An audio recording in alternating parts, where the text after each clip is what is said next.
Ο μηχανισμός ελέγχου ταυτότητας που χρησιμοποιείται από τους περισσότερους ανθρώπους για την προστασία των λογαριασμών και των συστημάτων τους είναι ο κωδικός πρόσβασης. Ο κωδικός πρόσβασης είναι μια σειρά χαρακτήρων αποτελούμενη συνήθως από γράμματα, ψηφία και σύμβολα. Ο άνθρωπος που βρίσκεται πίσω από την ιδέα του κωδικού πρόσβασης είναι ο Φερνάντο Κορμπατό. Το 1961, ο Κορμπατό ήταν επικεφαλής του Project Compatible Time Sharing System στο Ινστιτούτο Τεχνολογίας της Μασαχουσέτης. Ενώ εργαζόταν σε αυτό το project, διαπίστωσε ότι υπήρχε ένα πρόβλημα. Όπως είπε σε συνέντευξή του το 2012, είχαν δημιουργηθεί πολλαπλά terminals που θα χρησιμοποιούνταν από πολλά άτομα, αλλά με κάθε άτομο να έχει το δικό του ιδιωτικό set αρχείων. Η λύση του Κορμπατό ήταν απλή. Δώστε σε κάθε χρήστη τον δικό του κωδικό πρόσβασης. Σιγά σιγά τα πράγματα εξελίχθηκαν και οι κωδικοί πρόσβασης άρχισαν να χρησιμοποιούνται σε διάφορες πλατφόρμες, εφαρμογές και άλλα. Οι κωδικοί πρόσβασης είναι πολύ σημαντικοί, δεδομένου ότι χρησιμοποιούνται για προστασία. Με δεδομένο αυτό, καθώς και την αύξηση των κυβερνοεπιθέσεων, διαπιστώνει κανείς ότι οι κωδικοί πρόσβασης μπορούν να μπαίνουν συχνά στο στόχαστρο των εγκληματιών. Η πρώτη τεκμηριωμένη περίπτωση κλοπής κωδικού πρόσβασης έλαβε χώρα λίγο μετά την εφεύρεση του κωδικού. Το 1962, ο Άλαν Σερ, ερευνητής στο Ινστιτούτο Τεχνολογίας της Μασαχουσέτης, ήθελε περισσότερο χρόνο ενασχόλησης με το Compatible Time Sharing System για να εκτελέσει μερικές λεπτομερείς προσομοιώσεις. Για να αποκτήσει αυτή την επιπλέον πρόσβαση, αποφάσισε να εκμεταλλευτεί μια διαδικασία που του επέτρεψε να εκτυπώσει τη λίστα με όλους τους κωδικούς που ήταν αποθηκευμένοι στο σύστημα και έτσι μπορούσε να μπαίνει με τον κωδικό οποιουδήποτε.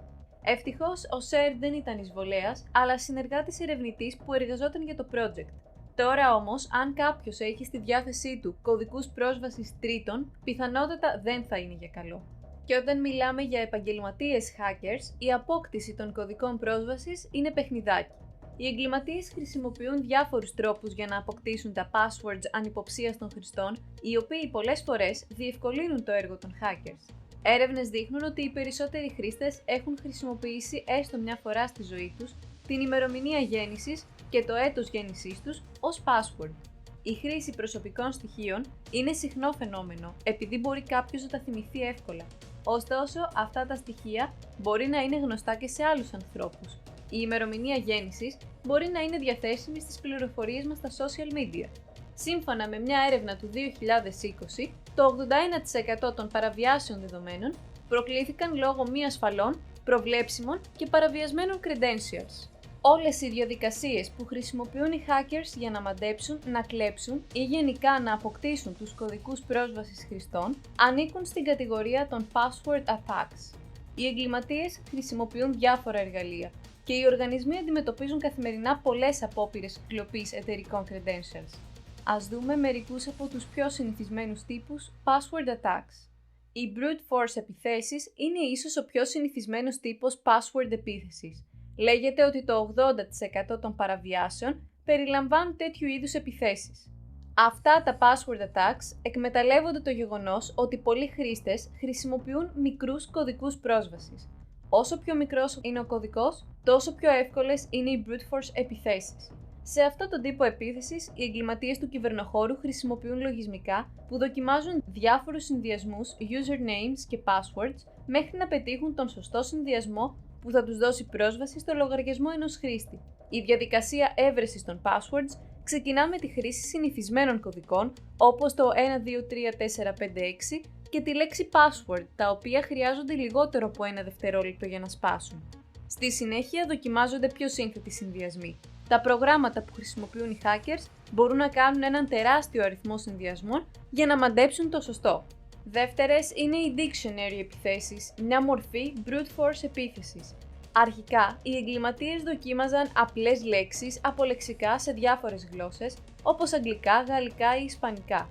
Η ιδέα πίσω από αυτόν τον τύπο επίθεσης είναι ότι πολλοί άνθρωποι χρησιμοποιούν μια απλή καθημερινή λέξη ως κωδικό πρόσβασης. Έτσι, η δοκιμή όλων των λέξεων ενός λεξικού θα μπορούσε να φέρει το επιθυμητό αποτέλεσμα. Επίσης, δοκιμάζονται συνηθισμένες καθημερινές λέξεις και φράσεις, αλλά και γνωστά ονόματα ανθρώπων, τίτλοι ταινιών και άλλα.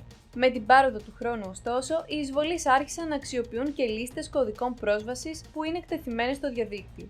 Οι πιο σύνθετες dictionary επιθέσεις χρησιμοποιούν στοιχεία που είναι εξατομικευμένα για κάθε στόχο και που μπορούν να βρεθούν εύκολα στο διαδίκτυο. Για παράδειγμα, θα μπορούσε να δοκιμαστεί το όνομα του κατοικιδίου ενός χρήστη, το οποίο θα μπορούσε εύκολα να βρει κάποιος μέσα από τα social media του στόχου.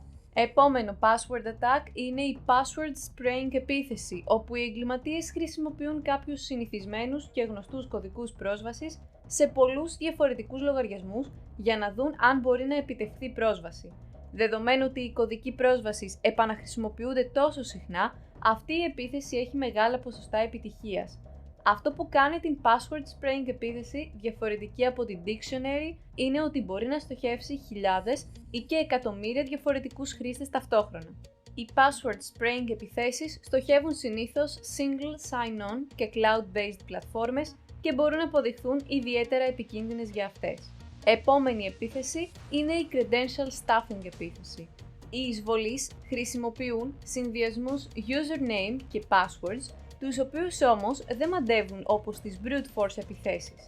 Οι hackers χρησιμοποιούν κλεμμένα credentials. Οι credential stuffing επιθέσεις βασίζονται στην υπόθεση ότι πολλοί άνθρωποι επαναχρησιμοποιούν τους κωδικούς πρόσβασης σε πολλούς λογαριασμούς. Με την πάροδο των ετών, πολλές παραβιάσεις έχουν οδηγήσει στη διαρροή ενός τεράστιου αριθμού παραβιασμένων credentials. Οι εισβολείς χρησιμοποιούν τις λίστες με τα εκτεθειμένα credentials για να επαληθεύσουν ποιοι από τους κλεμμένους κωδικούς πρόσβασης εξακολουθούν να είναι έγκυροι και να λειτουργούν σε άλλες πλατφόρμες. Όπως συμβαίνει και με τις brute force επιθέσεις, έτσι υπάρχουν και εδώ αυτοματοποιημένα εργαλεία που κάνουν τις credential stuffing επιθέσεις απίστευτα επιτυχημένες. Στα password attacks ανήκει και το keylogger, ένα είδος spyware που παρακολουθεί τη δραστηριότητα ενός χρήστη καταγράφοντας τις πληκτρολογήσεις του. Το keylogger είναι ιδιαίτερα επικίνδυνο, καθώς ακόμη και οι ισχυρότεροι κωδικοί πρόσβασης δεν μπορούν να προστατεύσουν το χρήστη. Οι εγκληματίες του κυβερνοχώρου χρησιμοποιούν keyloggers για κλοπή ποικίλων ευαίσθητων δεδομένων, από κωδικούς πρόσβασης έως αριθμούς πιστωτικών καρτών.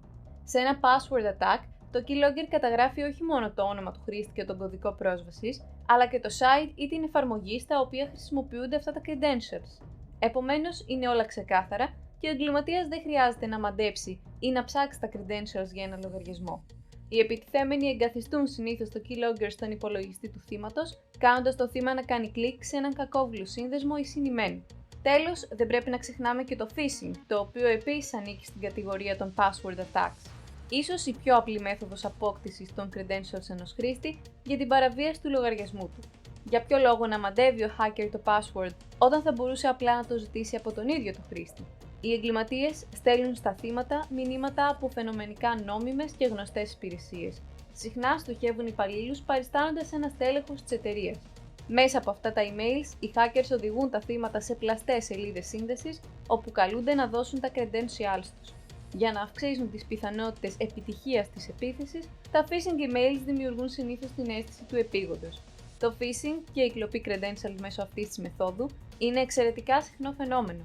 Πώς μπορεί να μειώσει κάποιος τον κίνδυνο να πέσει θύμα μιας password επίθεσης? Ο καλύτερος τρόπος για να μάθετε αν ο οργανισμός σας είναι ευάλωτος σε password attacks είναι να δοκιμάσετε μια επίθεση με pen test. Ένα αυτοματοποιημένο pen testing tool μπορεί να χρησιμοποιηθεί για γρήγορη εκτέλεση password επιθέσεων. Για παράδειγμα, μπορεί να εκτελεστεί ένα password spraying σενάριο για να διαπιστωθεί εάν το περιβάλλον σας είναι ευάλωτο, αποκαλύπτοντας ποια μηχανήματα μοιράζονται credentials. Αυτό δίνει χρόνο να αλλάξουν οι κωδικοί πρόσβασης πριν από μια πραγματική επίθεση. Ο έλεγχος ταυτότητας πολλαπλών παραγόντων είναι επίσης ένα σημαντικό μέτρο. Θέτει πρόσθετα εμπόδια στους εισβολείς, αφού δεν αρκεί να χρησιμοποιήσουν τον κωδικό πρόσβασης του χρήστη. Ο έλεγχος ταυτότητας πολλαπλών παραγόντων μπορεί να προσθέτει περισσότερα εμπόδια, αλλά κάθε εμπόδιο πρέπει να είναι όσο το δυνατόν ισχυρότερο. Για παράδειγμα, πολλοί τύποι ελέγχου ταυτότητας πολλαπλών παραγόντων ζητούν τη δεύτερη μορφή ελέγχου ταυτότητας μόνο όταν επικυρωθεί η πρώτη. Αυτό σημαίνει ότι ένας εισβολέας δεν αποκτά πρόσβαση, αλλά θα ξέρει ότι είχε τα σωστά credentials. Έτσι, μπορεί να ξεκινήσει μια password spray επίθεση στο υπόλοιπο δίκτυο και ενδέχεται να πέσει σε εφαρμογές που δεν διαθέτουν έλεγχο ταυτότητας πολλαπλών παραγόντων. Επομένως, είναι σημαντικό να διασφαλιστεί ότι η κωδική πρόσβασης είναι όσο το δυνατόν πιο περίπλοκη και μοναδική. Τα password managers μπορούν να βοηθήσουν στη δημιουργία ισχυρών κωδικών. Ιδανικά, τα passwords πρέπει να αποτελούνται από περισσότερους από 12 χαρακτήρες και να περιλαμβάνουν τυχαίους αριθμούς, σύμβολα και γράμματα. Έπειτα, η συνεχής παρακολούθηση των συστημάτων και των δικτύων είναι απαραίτητη προκειμένου να ανιχνευθεί κάποια ύποπτη δραστηριότητα. Επίσης, η απαγόρευση πρόσβασης σε ένα λογαριασμό μετά από ένα συγκεκριμένο αριθμό αποτυχημένων προσπαθειών μπορεί να είναι αρκετά βοηθητική στην ανίχνευση πιθανής παραβίασης. Τα εργαλεία που εστιάζουν στον κωδικό πρόσβασης, όπως password managers και έλεγχος ταυτότητας πολλαπλών παραγόντων, πρέπει να συνδυάζονται με άλλες λύσεις ασφαλείας, όπως τα antivirus λογισμικά και άλλες μορφές εντοπισμού απειλών. Αυτά μπορούν να χρησιμοποιηθούν και για πρόληψη, αλλά και για την αντιμετώπιση επιθέσεων. Με την εφαρμογή πολυεπίπεδης άμυνας, οι οργανισμοί μπορούν να είναι πιο ασφαλείς. Τέλος, δεν πρέπει να παραλείπεται η εκπαίδευση των υπαλλήλων, αλλά και η προσωπική. Σε πολλές περιπτώσεις, όπως τις phishing επιθέσεις, η κλοπή credentials οφείλεται στο ανθρώπινο λάθος. Οι hackers καταφέρνουν να εξαπατήσουν τους χρήστες, οι οποίοι από μόνοι τους δίνουν τα credentials τους ή ανοίγουν κακόβουλους συνδέσμους και εγκαθιστούν malware.